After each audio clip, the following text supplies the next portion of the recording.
Sifter for the ear. News, interviews, reviews, cinema, TV, streaming. Action. Hi, y'all. This is Jerry Williams, a.k.a. TV Jerry. I got it. Got what? Patrolman. Lions. The Muddy Lions. Muddy Lions, huh? All in favor, say aye. Aye. That's a clip from Troop 491, The Adventures of the Muddy Lions. It was released in 2013 and played at Movieland for 5 weeks. Today's guest is the director, Praheme, a Richmond native who's now in L.A. going for it, and we have lots to catch up on. Sifter Review of the Week. I Love That For You on Hulu. Anyone who watched Saturday Night Live from 2010 to 2017 will recognize Vanessa Bayer. She's parlayed her unique, hesitant, big smile style into this new series, where she plays a woman eager for a job on a national shopping channel. Once she gets the gig, it comes out that she has cancer. This is based partially on Bayer's own experience with childhood leukemia.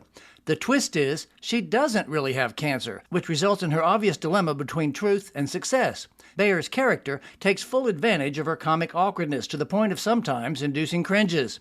Fellow SNL alum Molly Shannon adds to the fun, while Jennifer Lewis, as the CEO, makes a wonderfully wicked boss. They're definitely funny moments and enjoyable characters, but each episode has its own elements that give the show a deeper dramatic effect. Although Bayer doesn't stray from her SNL style, it provides her with a delightful new oddball in an amusing and sweet series. I gave it 4 out of 5 stars. Praheme, welcome to Richmond via Zoom. Thank you. Thank you for having me. I'm glad to be back home. I know you're out in L.A. actually at the moment. I noticed that you got your master's degree in filmmaking from Florida State University in Tallahassee, and I was born in Williston. Have you ever heard of that? No, I'm not familiar with Williston. Nobody has. It's amazing. It's very close to Tallahassee, but nobody's ever heard of it. Anyway, now I know your name originally was Patrick Ricks, and you go by Praheme as a director. What was the change about? So when I was younger, probably in like middle school, I came up with the name Praheme, and it was like what I used when I would write short stories, when I would write poetry. And so it's always just been an idea that I had that whenever I would get into the film industry, I would just go creatively by this pen name of Praheme. And then when I got to college, I joined a fraternity, and they kind of gave me a little bit more meaning to my name. And so the name means keeper of the light. And then by the time I got to Florida State, I was like, all right, I know that there's probably like 5 or 6 different Patricks here at this university, a lot of them being white. And oftentimes when you go to the white schools, you'll turn into Black Patrick. Black Patrick. I was like, all right, not interested in being Black Patrick. So when I went to school, I was like, all right, I'm now going to professionally go by Praheme only. It took a while because oftentimes people would say Praheme Ricks, or, you put it up on the website, you have to have a last name. Right. So it's gone through a lot of variations, but professionally, it's just Praheme. Prophetic Productions is my film company. So on Facebook, you may see like Praheme Prophet. Is there a meaning behind that? Does it stand for something, or is it just something you picked out of the blue? The meaning is the keeper of the light. And right. that is, when I created it in middle school, it was just like a challenge between me and one of my friends. And it was like, hey, if you could be a Greek god or an African god and you could create a name, what would your name be? And when I was in the 8th grade, the name that I came up with was Praheme. It felt very like big and authoritative and unique. Cool. Great. I think I might have been inspired by like Radio Raheem from the Spike Lee movies, or some of the different types of hemes that were in school with me. So I know that you are out in LA, and I know that you primarily make your business running a cannabis dispensary. What's that all about? And are you stoned now? No, maybe if you caught me about 6 months ago, I might have said yes, but I've actually taken like a little hiatus on smoking and consuming as much as I did. I haven't. Oh, well, it's a beautiful plant and brings so much happiness to everybody. So I definitely understand. So when I moved out here, I had a fraternity brother who was working in the cannabis industry, and he just reached out to me and was like, hey, are you looking for work? At the time, I was just looking for part-time work, took the job, and next thing I know, I was in there working full time. So our company is called Goddess Delivers. We specialize in next business day delivery all throughout the state of California. And so I've been with the company for about 7 years now. And I worked my way up from like an entry level position. And now I'm the general manager at the company. And so definitely allows me the ability to bring in funds and revenue so that I can afford to live in California. I think a lot of people come out here with the hope and the dream that their career is going to take off overnight. Right. But, doing independent work, you also need to be able to have funds to pay for the work that you want to create. The job has been good to me. It's allowed me to take off time to go work on films in Virginia. We came back and worked on Burning Sands. Made another short film that my job allowed me to take off to do. Now, you mentioned 3 of those movies that we're going to get to in a minute. But first of all, what got you into movies? What made you think, okay, I'm going to be a director? I feel like in middle school, that's when they first start asking you, like, what do you want to do? What do you want to have as a career? And I feel like for the most part, I thought I was going to play basketball. I wanted to be in the NBA. And then out of nowhere, here comes this guy, LeBron James, who's the same age as me. And he's the high school phenomenon who is clearly better than most adults. And I was seeing him and seeing the success that he was having. And I was like, oh, I don't know if I'm that good, if basketball is going to be a reality for me. And so after that, I needed to think about, well, what can I do outside of basketball? What are some of my passions? What are the things that I enjoy doing? And at that time, I enjoyed writing short stories and poetry. I enjoyed photography, taking pictures, and I loved music. I had an appreciation for music. And when I found out that all of these things merged into the film industry, I was hooked. I'd already loved going to the movies and watching movies with my family. I was deeply inspired by Spike Lee. And so finding out that there was a career that kind of merged all of those things and seeing that there were Black successful people in that industry, I set my eyes on filmmaking. And ever since I was in high school, I've kind of just been moving in that direction and trying to follow the path of other filmmakers behind me, which means going to school, getting an education, and then going out into the world and attempting to create. And the movie that some Richmonders may know you from, because it played at Criterion Cinema there at Movieland for a while, was Troop 491, The Adventures of Muddy Lions. Surprise guest drop in. It looks like it's Brenda's popping up there. It is Brenda popping up, Miss Brenda Williams. Hello. Hey, Hi. Brenda, what's happening? Footnote. Brenda Williams was the general manager of Movieland from 2011 to 2017.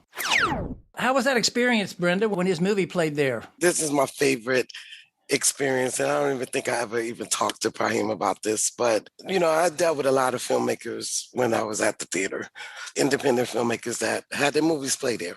It was one day Praheme brought the movie by. It was the first time that I was going to see it, but he also had a few people there to view the film also. I'm watching this film like, oh my God, this is going to be amazing. But what was so amazing about it is that I know Praheme at that point had watched the film so many times. And I thought he would be on his phone or, doing business. But I remember glancing over a few times at him, and he's literally watching the film with us. Right. And I was like, that is amazing that he cares so much about this film, that I've seen it so many times, but is still sitting in the theater watching it with us and not taking his eyes off it. It did pretty well there, didn't it? It did. It lasted at Criterion for 5 weeks. At that time, it was the #1 movie that had played at that cinema. Wow. Praheme, what do you have to say to Brenda about her help in getting you started with that? Oh, man, I have so much love and appreciation for Brenda. And, oftentimes, I would stick around at the theater and wait for people to come out of the screenings and, just shake their hands, maybe even have some T-shirts or things like that for sale.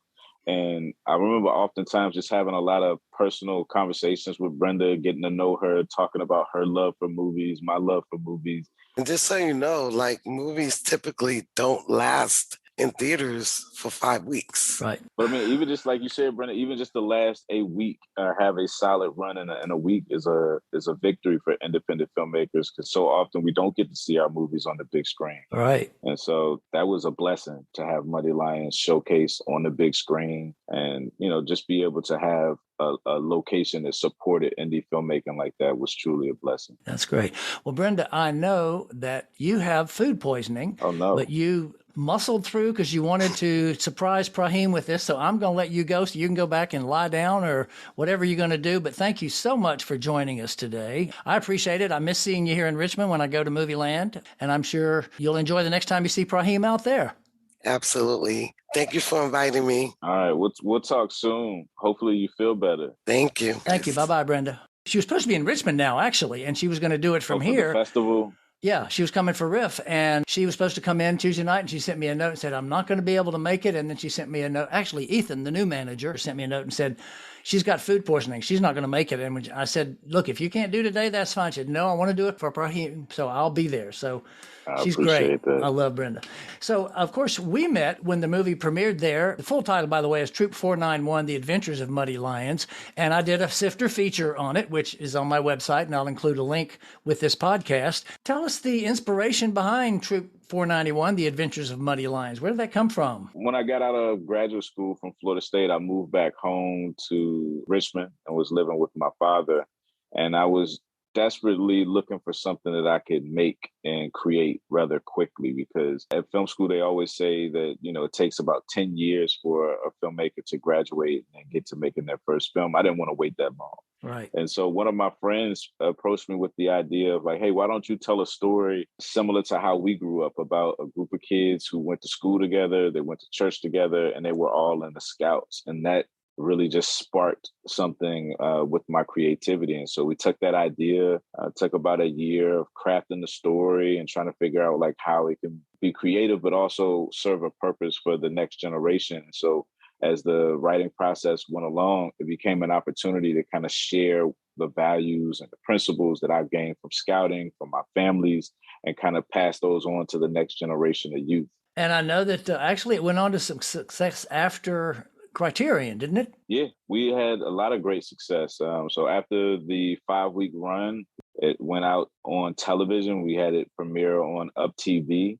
And then after that, we did the festival circuits, went all around the country showing the movie. We went overseas to London, Trinidad and Tobago. And then eventually we had a distribution deal where it made it on to Tubi TV and Amazon Prime. And so that's kind of where it is right now. And we've also put it up on YouTube so that it's available for everybody to see at this point, because to me, at this point, it's all about the views and having more people see the work and hopefully get familiar with the talented actors who are involved with it and want to see more from myself as well. Right. And I'll have a link to that on the webpage. But now I think I read somewhere too that the Boy Scouts actually got involved in using it. Yes. We actually partnered with the Boy Scouts for, a brief moment, maybe like a year or two, where they were utilizing the movie as a way to recruit more Blacks and minorities into scouting. We actually went to a couple of schools, showed the film, and then immediately afterwards, they would have a sign up for who would be interested in the Boy Scouts.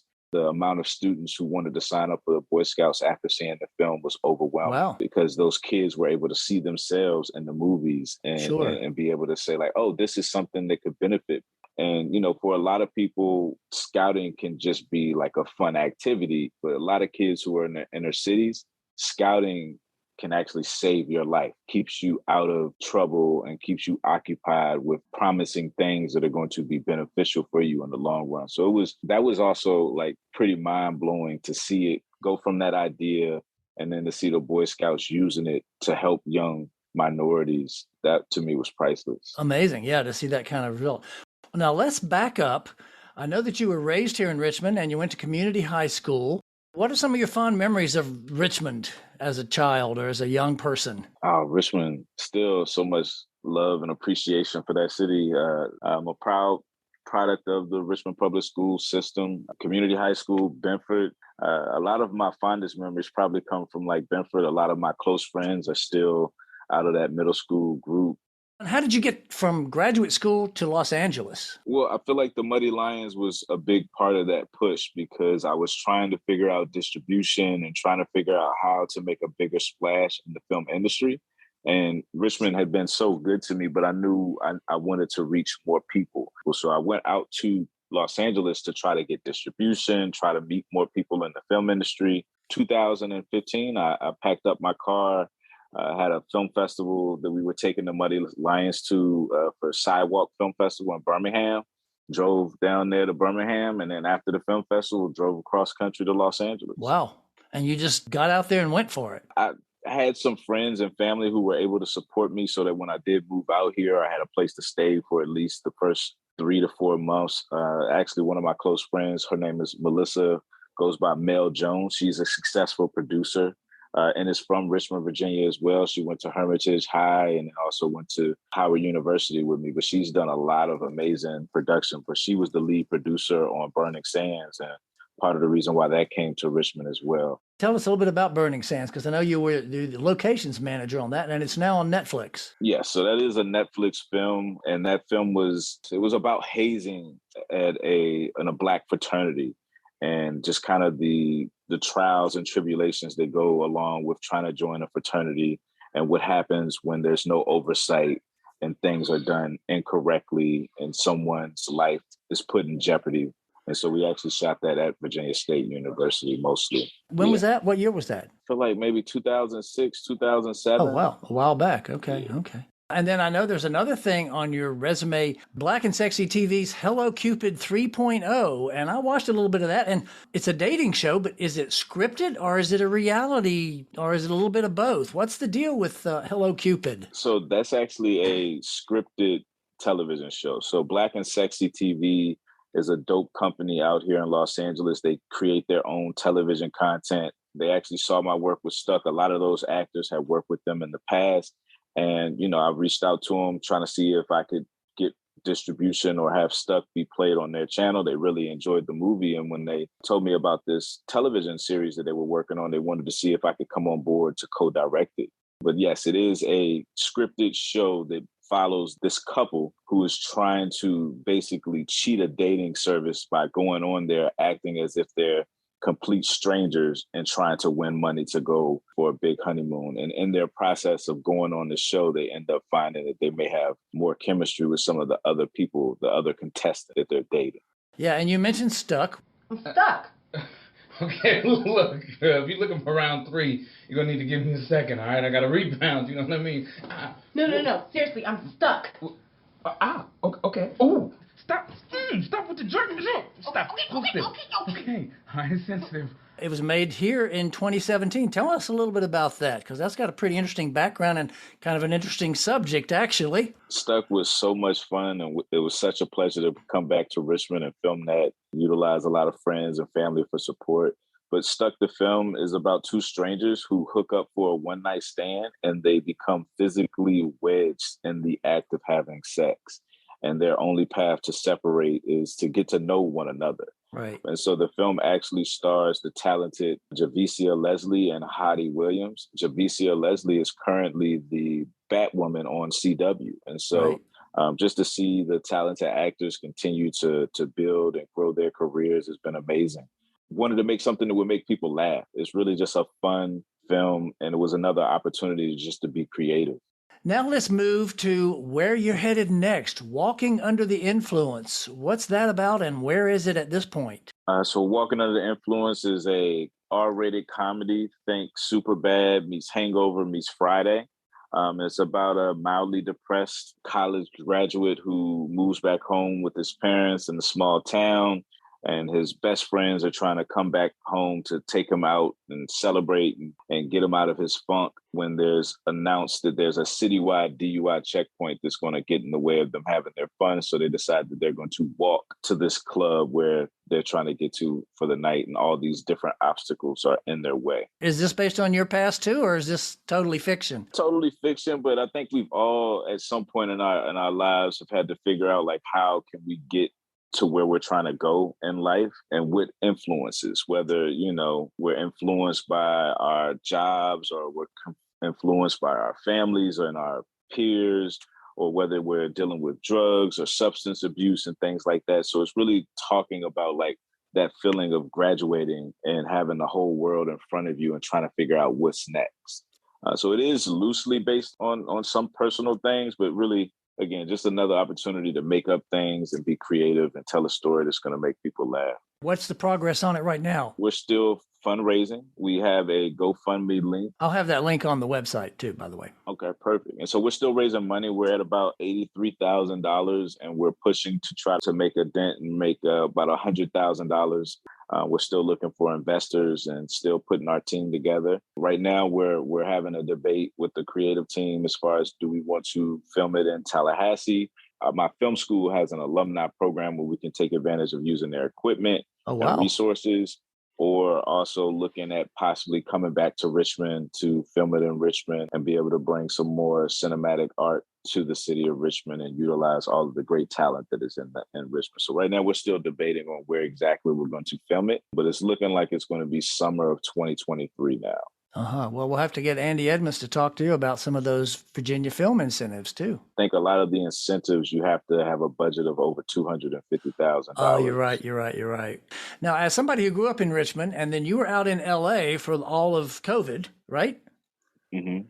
And I'm sure you watched what was happening back here with Black Lives Matter and, of course, Monument Avenue and all that. What was your reaction? Did you get involved at all long distance, or did you just kind of watch it from afar, or?